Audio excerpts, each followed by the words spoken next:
Hi, it's me again with Corel Draw Tips and Tricks, and I'm going to show you two different versions of Corel, and I'm going to kind of prove a point. I just did a video on this where somebody was having trouble, and we've always called it a white background.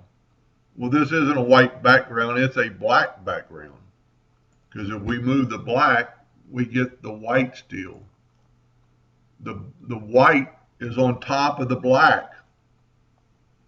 Now, if this was going to be printed, probably work, but engraving, you don't want to do that. So in Corel 2019, when you go to edit, find and replace, they've started a Docker, which is pretty cool. It's got some stuff, but it's a little bit confusing if you've never used it before. We're going to double click uniform fills, but nowhere is the colors or the eyedropper.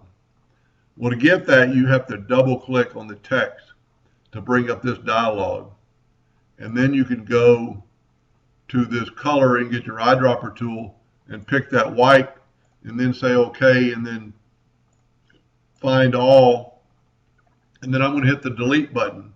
So it deleted all the white, but in Corel X8 and below, which I'm still more used to in this particular case, the new Docker has some advantages, but let's go to find and replace, find object, begin a new search, a fill, a uniform fill, next, specify the color, and then you click on the color.